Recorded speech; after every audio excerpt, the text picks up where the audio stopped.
भगवान शिव, जिनकी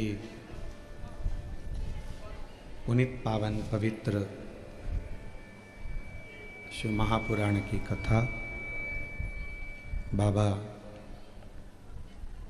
देवाधिदेव महादेव की कृपा से, करुणा से, उनकी उदारता से श्रवण करने का सौभाग्य प्राप्त हुआ है। जलगांव की ये पवित्र पावन भूमि, संतों की धरा, महाराष्ट्र, जहाँ भगवान शिव जी की कृपा से, करुणा से ऑनलाइन शिव महापुराण की कथा श्रवण करने का सौभाग्य प्राप्त हुआ। बाहर की आवाज खोल दी, सब दूर की। कथा के मुख्य यजमान श्रीकांत सुभाष बोडरे माली, श्रीमती ममता श्रीकांत बोडरे माली, जलगांव महाराष्ट्र। एक बार यजमान परिवार के लिए जोरदार तालियों का स्वागत करना, अभिनंदन। बाबा देवाधिदेव महादेव की ये पवित्र कथा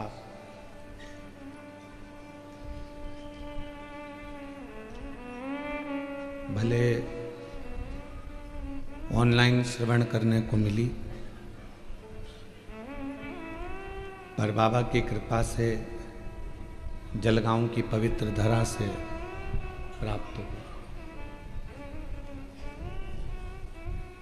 एक विश्वास की पूर्णता इस महापुराण की कथा में। आप कुछ लेकर कथा में से जाएं, ना जाएं, पर भरोसा लेकर जरूर जाना कि 3 महीने में बाबा वापिस झोली भर गए। और जिसके भीतर विश्वास होता है, भरोसा होता है, दृढ़ता होती है, फिर वो अपनी जिंदगी को सार्थक कर लेता है। 3 चीजें हैं। पहले नंबर पर है नसीब, दूसरे नंबर पर बदनसीब और तीसरे नंबर पर खुश नसीब।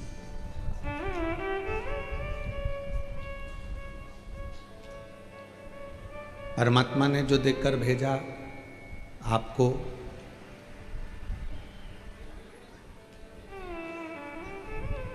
जो भी परमात्मा ने आपको दिया वो आपका नसीब है।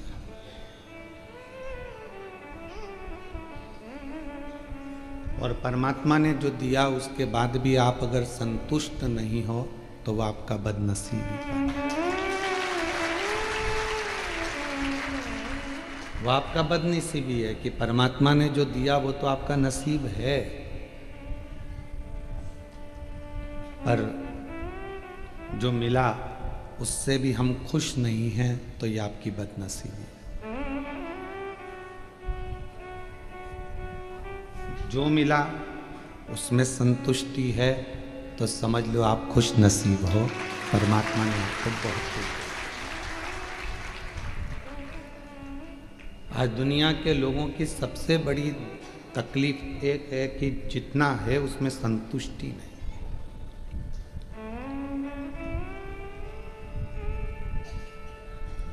जो मिला उसमें संतुष्टि नहीं हो पाती, और उसमें संतुष्टि बहुत जरूरी है। शरीर अच्छा दिया उसने, इससे बढ़कर और क्या चाहिए। प्रथम सुख निरोगी काया। परिवार अच्छा दे दिया, पत्नी, पति, बच्चे, कुटुंब, माता पिता सब अच्छे मिल गए, ये उसकी कृपा है, नसीब है।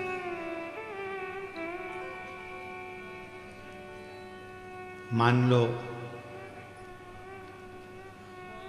7 दिन में से अगर एक दिन भी आप कथा के पंडाल तक पहुंच गए तो ये आपकी खुशनसीबी है।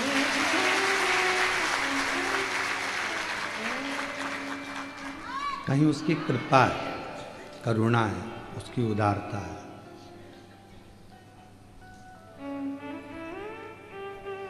कभी रोज आपको कथा में कहा कि कभी अपनी किस्मत का रोना मत रो। मैं इतनी परेशान, मैं इतनी दुखी, मैं इतनी तकलीफ में, मैं इतनी कष्ट में, मुझे ये तकलीफ है, मुझे वो तकलीफ है। बाबा के पास जाओ, एक लोटा जल चढ़ाओ और अपने आप को खुश नसीब समझो कि जो दिया परमात्मा ने वो कम नहीं।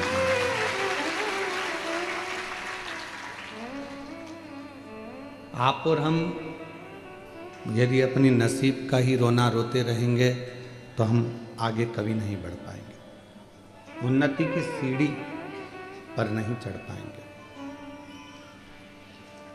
और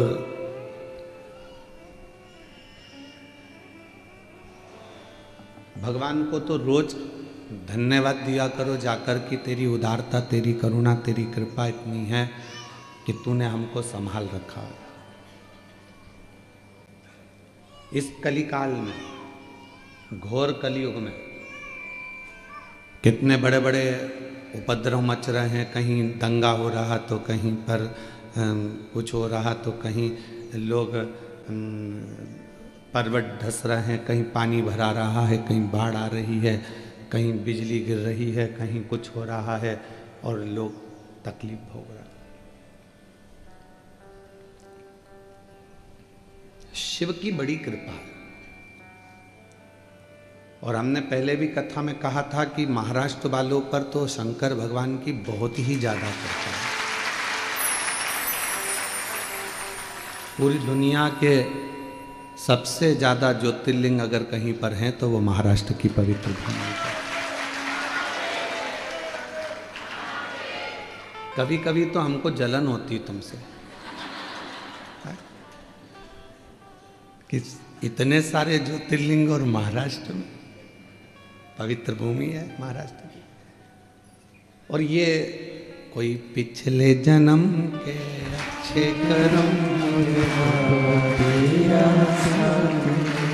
कोई पिछले जन्म के अच्छे बाबा तेरा साथ, जहाँ सारी दुनिया झुकती है मुझे वो आली दरबार मिला,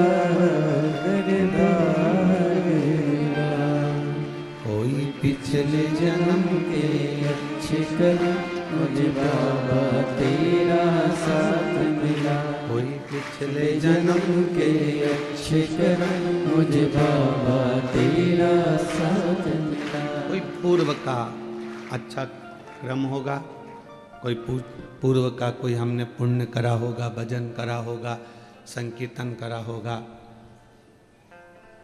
और हमसे ज़्यादा आप लोगों ने करा होगा, इसलिए महाराष्ट्र की पवित्र भूमि पर आपका जन्म हो गया। यहाँ इसीलिए शायद इसी महाराष्ट्र की पवित्र भूमि पर जन्मी माँ अहिल्याबाई होलकर, जिन्होंने संपूर्ण विश्व के शिवालयों का निर्माण करवा दिया। ये पुण्यता है आपकी।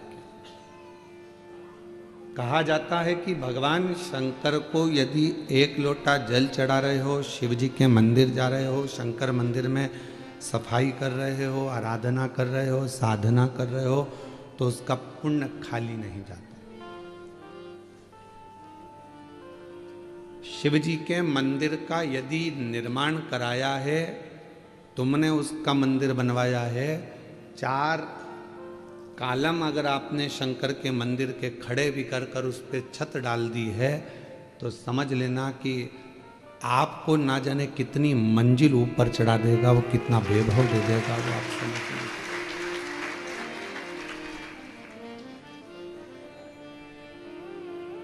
शिव की आराधना करने से पहले, शंकर भगवान की कथा श्रवण करने से पहले या शिव से जुड़ने से पहले का समय निकाल कर देखो कि आपकी जिंदगी क्या थी।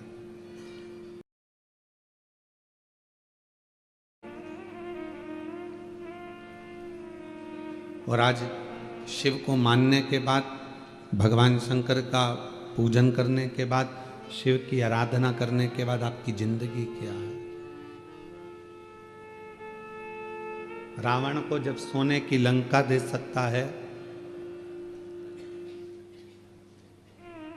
सर्वस्व सुख राजा श्वेत को दे सकता है,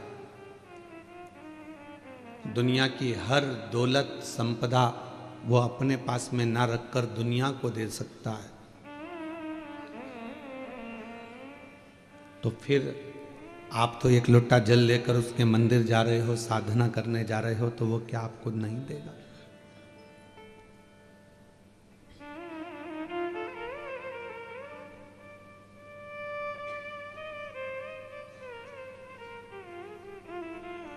जिंदगी में बस अपने विचारों को, अपनी सोच को बड़ा बना। आज के बेटे, आज की बेटियां अपनी सोच को बड़ा नहीं बना पाती। एक बेटा को, एक बेटी को अगर थोड़ा पैसा दे दिया जाए और कहा जाए कि इसको ले जाओ, ये तुम्हारे लिए है, तुम्हें जैसा यूज करना करो, सबसे पहले वो बाजार जाएगा और गाड़ी खरीदेगा, एक अच्छा मोबाइल खरीदेगा, कपड़े खरीदेगा और आ जाएगा। वही पैसा घर के एक पिता को दिया जाए कि इसको तुम्हें यूज करना है, तो वो सबसे पहले प्लाट खरीदेगा, मकान खरीदेगा, दुकान खरीदेगा, प्रॉपर्टी खरीदेगा। दोनों में अंतर है। बेटे को भी पैसा मिला और बाप को भी पैसा मिला। बेटे ने गाड़ी खरीदी, मोबाइल खरीदा, कपड़े खरीदे, घड़ी खरीदी। अब तुमने मोबाइल खरीदा 1.5 लाख रुपए का, लेकर आने के बाद वो 1.5 लाख में वापस बिक जाएगा क्या? बोलो, जम के बोलो। नहीं। गाड़ी तुमने शोरूम से खरीद कर बाहर लेकर आए 5 लाख की, 7 लाख की, क्या वो 7 लाख में वापस बिक जाएगी क्या? नहीं। कपड़े तुमने शोरूम से खरीदे 5,000 रुपए के, क्या वो कपड़े वापस 5,000 में बिक जाएंगे क्या? नहीं। घड़ी तुमने खरीदी 10,000 की, क्या वो घड़ी वापस 10,000 में बिक जाएगी क्या? नहीं।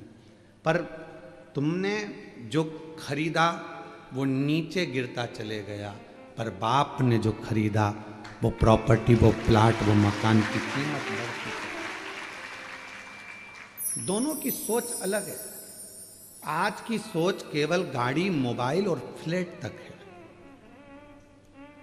आज के नवयुवक बेटा बेटी, आज की बहुओं की, आज के बेटों की सोच केवल गाड़ी, मोबाइल और फ्लैट, इसके सिवा उसकी सोच आगे जा नहीं रही है। पर पुराने लोगों की जो सोच होती थी, वो जमीन खरीदते थे, वो प्लाट खरीदते थे, वो मकान बनाते थे, जायदाद बनाते थे, जिससे हमारी आने वाली पीढ़ी इसका भोग कर सके। और जब दुख आए, जब तकलीफ आए, जब कष्ट आए, तो वो मकान, वो प्लाट, वो जमीन, वो जायदाद काम। दोनों की सोच अलग है। हम कहेंगे ऐसा नहीं है कि आप गाड़ी ना खरीदें, आप मोबाइल ना खरीदें, आप कपड़े ना खरीदें, खूब अच्छे खरीदो, तुम्हारी कैपेसिटी जितनी है, आपको हम मना नहीं करेंगे, खूब एंजॉय करो, पर साथ में आने वाला समय कैसा है उसके लिए थोड़ा साध कर अपनी जिंदगी को चलो, क्योंकि जीवन बड़ा बहुत विचित्र है, बहुत विचित्र। कई लोग कहते हैं गुरुजी आप भगवान से कभी कुछ नहीं मांगते, हम कहते मांगते, हम भी मांगते हैं। क्या मांगते हो? बस यही मांगते हैं कि जो शिव महापुराण की कथा में आए उसकी झोली खाली ना रह जाए।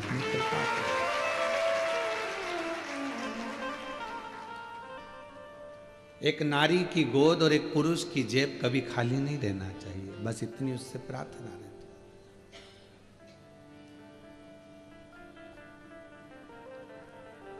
अपने लिए तो कहा, जब हम जगत के लिए मांगेंगे तो अपने लिए तो खुद दे देगा।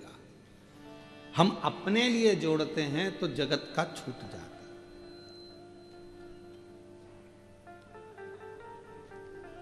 एक कथा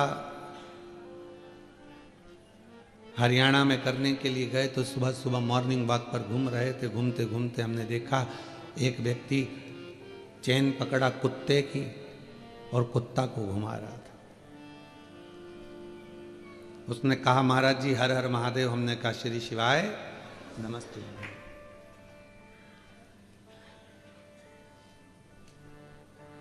व्यक्ति बोला और महाराज जी आप कैसे हैं? हमने कहा बहुत बढ़िया। हमने कहा तुम कैसे हो? हमने कहा, वो कहा बस आशीर्वाद है, कृपा है। मैंने कहा तुम कुत्ते की चेन पकड़े हो? कहा हाँ। पर हमने कहा हमको नहीं लगता कि तुम कुत्ते की चेन पकड़े, हमें तो लगता कुत्ता तुम्हें पकड़ा है। उसने कहा नहीं महाराज देखो यहाँ कौन कुत्ता ने पकड़ रखा है, कुत्ते के तो गले में बंधी और हम चेन पकड़े। हमने चेन पकड़ रखी है, ये तो कुत्ता बंधा हुआ है। नहीं, हमने कहा नहीं नहीं नहीं, ये कुत्ता नहीं बंधा है, तुम बंधे हो। कहा ऐसा हो आप खुद देखो ना। हमने कहा चलो ठीक है, कुत्ते की चेन खोलो, खोलो अभी की अभी। और जो कुत्ते की चेन खोली कुत्ता भागा तो वो उसके पीछे भागा, पकड़ के कुत्ते को लेकर आया, वापिस चेन में बांधा। हमने कहा अब बताओ कौन बंधा था? तुम्हारे पीछे कुत्ता नहीं भाग रहा, तुम कुत्ते के पीछे भाग रहे। हमने कहा कुत्ते जैसी समझदारी और कुत्ते जैसा त्याग और कुत्ते जैसा मोह से त्याग किसी के पास नहीं होगा, चाहे वो बड़े से बड़ा कोई भी हो। कुत्ते जैसा त्याग किसी के पास नहीं है। 1 करोड़ की भी गाड़ी खड़ी हो तो बाथरूम करके चला जाता है। आसक्ति नहीं है उस कुत्ते को उस गाड़ी के प्रति की 1 करोड़ की है, छोड़ो चलो, आसक्ति नहीं है उसको। कुत्ते जैसी आसक्ति अर्थात कुत्ते जैसा त्याग तो कोई नहीं कर सकता। कोई 1 करोड़ की गाड़ी भी देखता नहीं है। और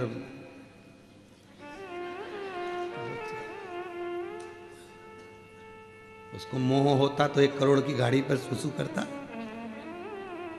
उसको मोह होता तो बंगला करोड़ों का उसके सामने छीछी करता।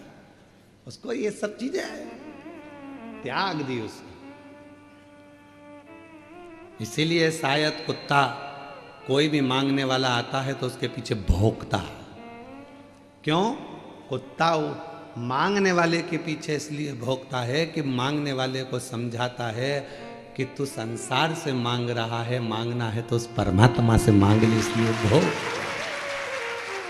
मांगने वाला मांगता है, कुत्ता उसके पीछे पड़ जाता, भौंक भौंक भौंक भौंक, आखिरी में उसको भगना पड़ता। समझा कितना? हम ये नहीं कहेंगे कि तुम गाड़ी ना खरीदिए, हम ये नहीं कहेंगे कि आप मोबाइल ना खरीदिए, हम ये भी नहीं कहेंगे कि कपड़ा नहीं खरीदिए। खूब खरीदो, अलमारी में जितनी जगह है तुम तो उतने खरीदो, कोई दिक्कत। पर अपने लिए, स्वयं के लिए बाद का भी सोच कर चलो थोड़ा सा। जब नोटबंदी हुई, नोट बंद हुए, जितना पैसा तो पुरुषों के पास नहीं निकला उतनी घर की बुजुर्ग माताओं के पास निकला। चावल के डब्बे में, आटे के डब्बे में, दाल के डब्बे में, हर जगह से वो पैसा निकला। पति को भी आश्चर्य हुआ, क्यों तेरे पास इतना रखा था? पत्नी कहती है ये मेरे लिए नहीं था, जब कभी दुख की घड़ी आए तो यह पैसा सामने आकर खड़ा हो जाए और तुम्हारी तकलीफें मिट जाए। एक स्त्री कब अपने लिए मांगती है? व्रत भी कर रही है तो पति के लिए कर रही है, उपवास कर रही है तो बच्चों के लिए कर रही है। अपने लिए कुछ नहीं। रोटी बना रही है, बनाने को तो 2 रोटी बनाकर अपने कमरे में ले जाके अकेली खा लेती। वो तो अकेली तो भूखी भी रह सकती है, जरा सा मुरमुरा खाएगी, बना रही है, तकलीफ है, सिर दुख रहा है, शरीर में तकलीफ है, फिर भी वो रसोई घर में खड़ी होकर भोजन बना रही है कि मेरा पति, मेरे माता पिता, सास ससुर, मेरे बच्चे भूखे ना रह जाएं, उसके लिए कर रही है।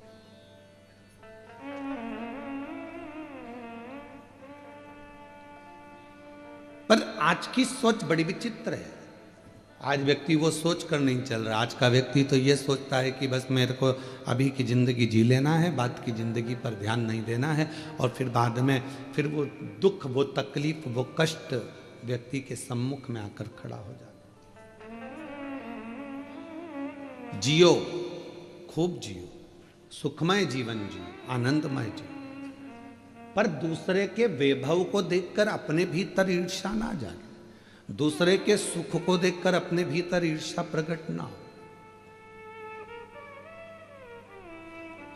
किसी शिव मंदिर जाने वाला व्यक्ति का अगर मुख का दर्शन करो तो भगवान से प्रार्थना करना कि ऐसी कृपा मुझ पर भी करना कि मैं तेरे दरवाजे पर रोज आकर एक लोटा जल चढ़ा सकूं।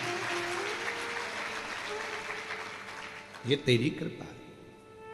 और आता है, अभिमान किसको नहीं आता। संसार सागर में जन्म लिया है तो थोड़ी अभिमतता, थोड़ा अहम व्यक्ति की जिंदगी में जरूर आएगा, इससे कोई नहीं छूटा। देवऋषि नारद स्वयं अभिमत्ता में फूल गए थे, वो तो संत थे, तो भी भगवान के सामने जाकर कह दिया कि मैंने कामदेव को जीत लिया, आपने कामदेव को नहीं जीता। नारद जी को कौन समझाए कि एक उंगली हम जब किसी पर उठाते हैं तो ये 3 उंगली हमारी ओर जाती है कि तुम अपने अंदर झांक कर देखो। उस पर एक उंगली उठी है, पर ये 3 उंगली तो अपनी ओर ही जा रही है ना, उसमें एक गलती है, पर हम में तो 3 गलतियां हैं ना। इसलिए देवऋषि नारद ये समझ नहीं पा रहे थे कि मैं अभिमत्ता मेरे भीतर समाहित हो गई, मेरे भीतर अहंकार समाहित हो गए।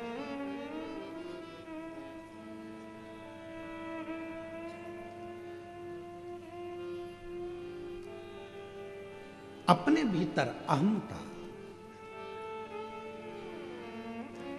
श्रेष्ठता नहीं देती, और यह अहंता केवल संसार के जीवों पर ही नहीं, स्वयं भगवान शंकर के ससुर हिमालय राज के मन में भी एक बार भाव उत्पन्न हो गया था। हिमालय राज के मन में भी भाव आया था कि पार्वती जी की माता मैनावती ने कहा कि पार्वती जी को विवाह करे, बहुत दिन हो गए देखा नहीं है पार्वती जी को, चलो कहीं पार्वती से मिलकर आते हैं, एक बार चलते हैं, चलो तो सही।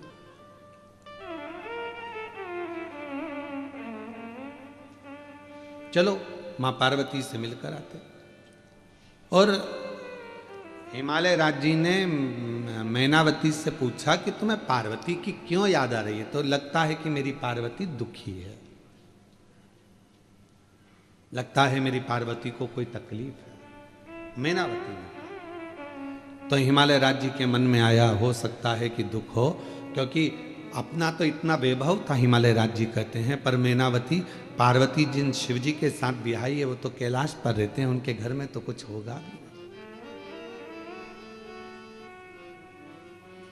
मेरी जीजियों, मेरे जीजाओं, मेरी बेटियों बेटाओं, मेरी बुजुर्ग माता पिता, ध्यान रखना, बड़ा पेट्रोल पंप, बड़ी गाड़ी, बड़ा बंगला, बड़ी संपदा, बहुत दौलत देखकर बेटी का विवाह कभी मत करना। बेटी का विवाह करना लड़के के संस्कार कहते हैं, वो अपनी पत्नी का आदर करेगा कि नहीं करेगा, सम्मान करेगा कि नहीं करेगा, ये देखकर बेटी का विवाह करेगा। अगर बेटी का पति अच्छा है तो वो पेट्रोल पंप, गाड़ी, बंगला का तो ढेर लगा लेगा, और मालूम पड़े गाड़ी बंगला देखकर बेटी को ब्याह दिया, दोस्तों से फुर्सत नहीं मिल रही है, रात को 2-2 बजे आ रहा है, मदिरा का पान कर कर आ गया, बेटी उस पेट्रोल पंप को क्या खाएगी? बेटी उस जमीन जायदाद बंगले को क्या खाएगी जब पति का ही सुख नहीं? क्या करे उसका? उस बेटी का विवाह करने से पहले यह देखा जाए कि वो बेटी उस घर में सुखी रहेगी कि नहीं रहेगी।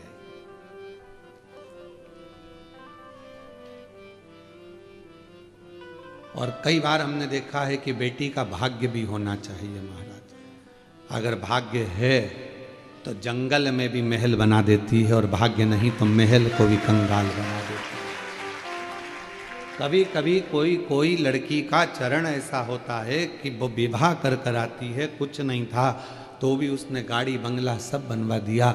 और कोई ऐसी होती है बंगला गाड़ी के महल में आती है, पर उसके आने के बाद घाटा घाटा घाटा घाटा, आखिरी में दुख झेलना पड़ता। जनक जी ने विचार करा था क्या सीता जी बन जाएंगी 14 वर्ष के लिए? अवध के राजा हैं, अयोध्या के नरेश हैं, राघव जी रघुनाथ जी, उनके पास में कितना वैभव है। मेरी बेटी राज्य करेगी, राज्य। जब स्वयंवर रचा तो भूपतियों को, सारे राजाओं को बुलाया गया था, किसी ऐसे व्यक्ति को नहीं बुलाया गया था जिसके पास में धन या वैभव नहीं था। सब भूपति आए थे, पर भूपति भाग्य में जो लिखा हुआ है उसको कोई टाल नहीं सका है।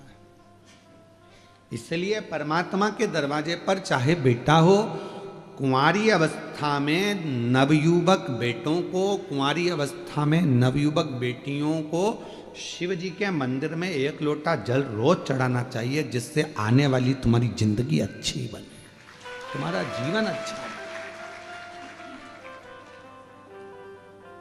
नवयुवक बेटे भी भगवान को जल चढ़ाएं, नवयुवक बेटियां भी भगवान को जल चढ़ाएं। एजुकेशन करें, पढ़ाई करें, अच्छा कॉलेज ज्वाइन करें, अच्छी कोचिंग करें, अच्छा माता पिता का नाम रोशन करें, और जब विवाह का समय आए तो अपने माँ बाप को कन्यादान का मौका भी दें। ये कृपा आपके ऊपर।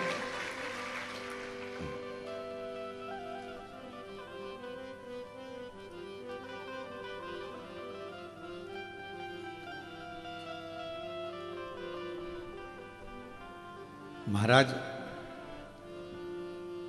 शिव कथा कर रही है, शिव महापुराण की कथा वर्णन कर रही है, शिव तत्व कर रहा है। हिमालय राज्य के मन में यह भाव उत्पन्न हुआ कि मेरी बेटी हो सकता है तकलीफ में, कष्ट में। हिमालय राज्य के मन में आया कि मेरे पास में इतना वैभव है, मेरे पास में इतनी दौलत है, इतना धन है, मैं हिमालय राज हूं, और वो शंकर भगवान कैलाश पर रहते हैं, शिव है।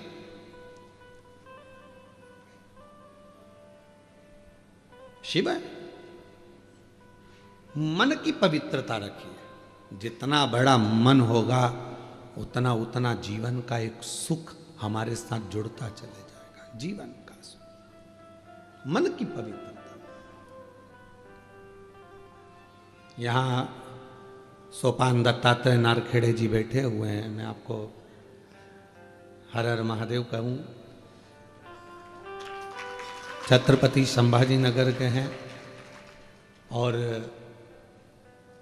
कुबरेश्वर धाम जब लगभग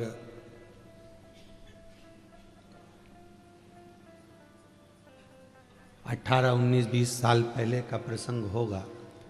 इतना तो क्रम इनके पास में भी नहीं था, पर एक बार जब ये बहुत पुराने जुड़े हुए हैं, उस समय बाबा के धाम जब आए थे तो बाबा का तो पूरा प्रांगण था, वन था, जंगल था, वहाँ तो गाड़ियाँ कोई अंदर जाती नहीं थी और कोई अंदर पहुँचता नहीं था। हाईवे से लोग निकल जाते थे, अंदर जाने के लिए लोगों को भय लगता था। एक बार बैठे हुए थे हम, खटिया डली हुई थी, तो नारखेड़े जी कहे, गुरुजी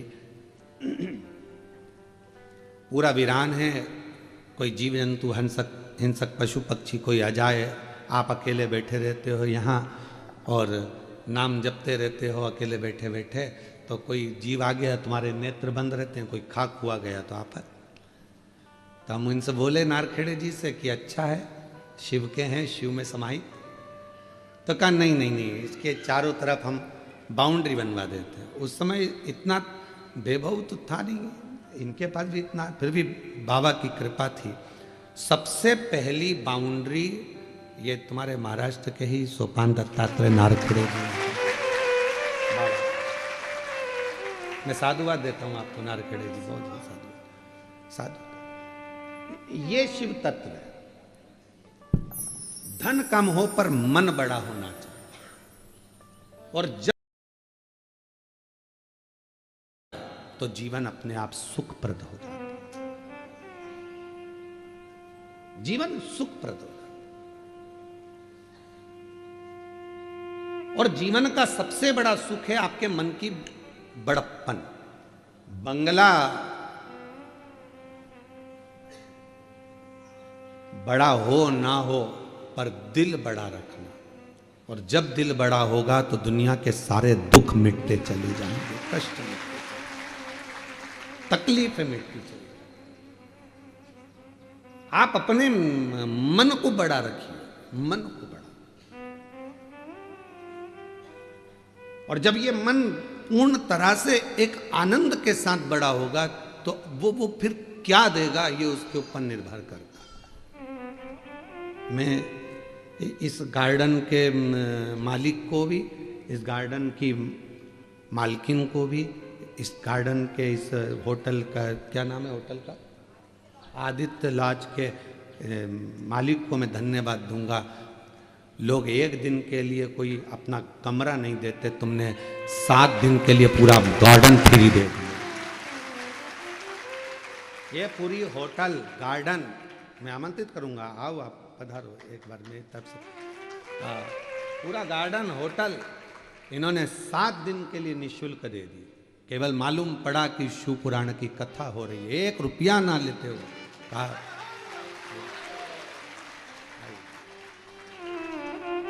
शिव शिव है,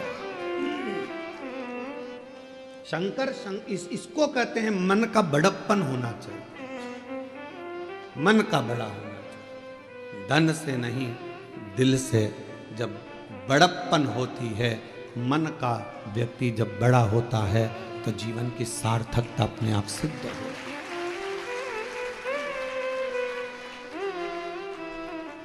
बधाई आपको बहुत बहुत।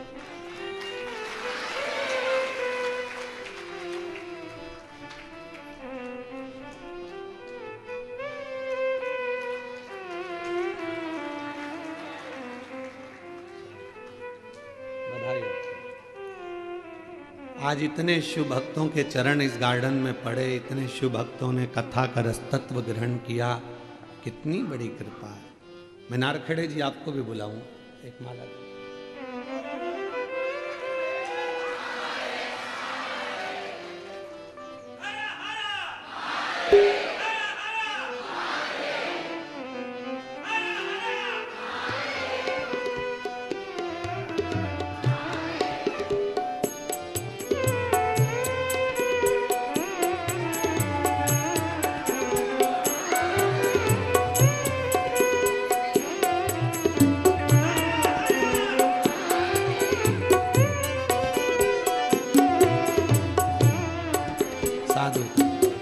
ये शिव तत्व है। आज इतना बड़ा गार्डन, इतनी बड़ी व्यवस्था, 7 दिन तक निःशुल्क देने के लिए भी मन का बड़प्पन चाहिए, मन बड़ा होना चाहिए, दिल बड़ा होना चाहिए। ये हृदय की बड़प्पन। महाराज घर बड़ा है वो मायना नहीं रखता, आपका दिल कितना बड़ा है। मैं आपसे एक बात पूछूं, जलगांव की जीजियां उत्तर देना और जीजान भी उत्तर देना। जब तुम छोटे थे, बहुत बाल्यावस्था में थे, ईमानदारी से बोलना, चाहे तुम मायके में थे चाहे अपने घर में थे, छोटे थे तो अपने घर में हो गए, उस समय पर मेहमान ज्यादा आते थे कि नहीं आते थे?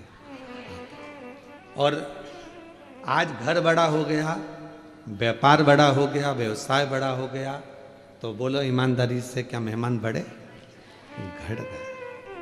क्यों? किसी के पास समय नहीं। और थोड़ा सा समय अगर परमात्मा देता भी है तो लोग प्रेम से मिल नहीं पाते, प्रेम वहां खत्म हो जाता, स्नेह वहां डाउन हो जाता।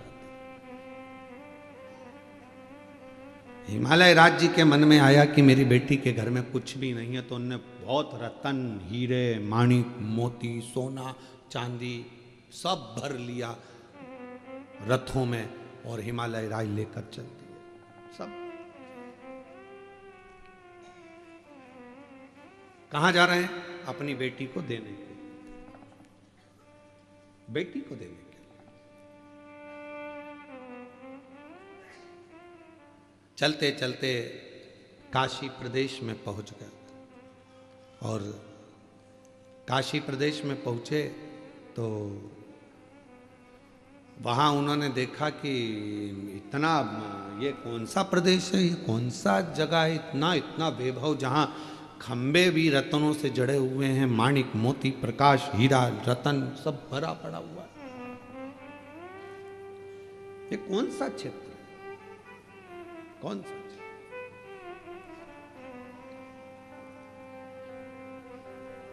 हिमालय राज ने मेनावती से कहा, जरा मैं पूछ के आता हूं कि ये कौन सी जगह है और कौन सा प्रदेश है।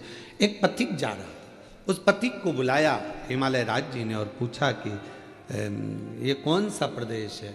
काशी खंड की कथा है स्कंद पुराण की, जरा सावधानी से सुनिएगा, जिंदगी को बनाने वाली।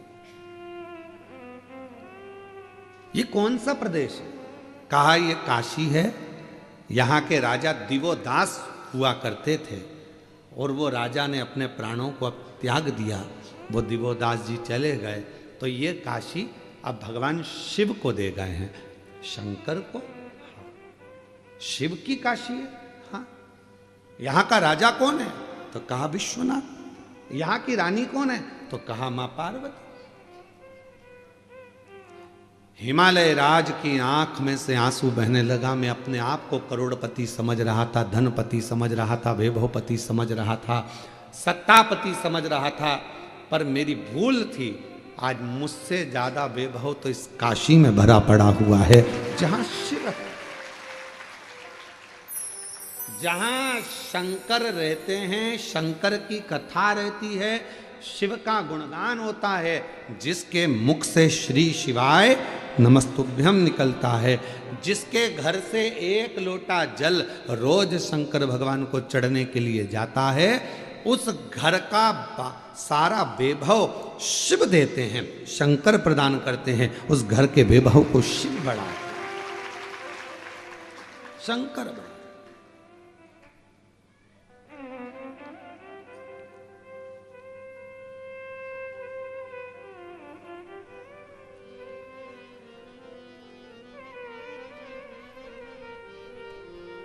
घर का वैभव कौन बढ़ा रहा है? शिव।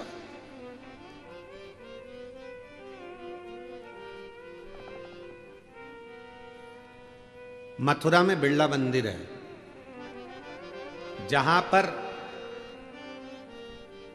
बिरला ग्रुप का कोई कार्य है, वहां पर बिरला मंदिर जरूर बना और मंदिर का काम नित्य चलता रहता है। आपने देखा होगा, कहीं ना कहीं तो गए ही हो गया आप लोग, बिरला मंदिर का दर्शन किया हो।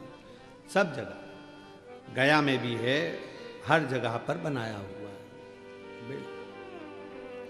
किसी ने पूछा कि ये आप फैक्ट्रियां खोलते हो, फैक्ट्रियां लगाते हो, नौकरियां देते हो, वैभव लोगों को दान पुण्य सब करते हो, तो ये मंदिर का निर्माण क्यों करते हो? तो कहा किसी ने बिरला जी से, तो बिरला जी कहने लगे, जब मैं उसके लिए कुछ बनाता हूं तो वो भी मेरे लिए बहुत सारा वैभव बनाने की तैयारी कर रहे हैं। हम छोटा सा मंदिर का निर्माण करते हैं, हम छोटे से मंदिर को बनाते हैं। कई लोग कहते हैं अपनी भाषा में, जब लोग बंगला बनाते हैं तो बंगला बनाते से कह देते हैं, गुरुजी हमने इस बंगले में, मकान में भगवान का मंदिर बनाया है, देखो जरा कैसा है। गुरुजी मंदिर देखो कैसा लगा आपको? हमने इतने बड़े बंगले में, इतने बड़े बंगले में भगवान का मंदिर बनाया है। अब गुस्सा तो बहुत आता है हमको कि बताओ क्या कह रही है कि हमने इतने बड़े बंगले में भगवान का मंदिर बनाया है। कहना क्या चाहिए कि भगवान के मंदिर में अपना छोटा सा कमरा बनाया है। बोलना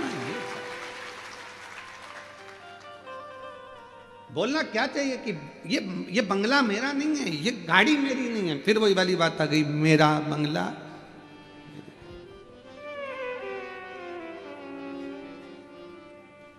मेरा बंगला मेरी गाड़ी,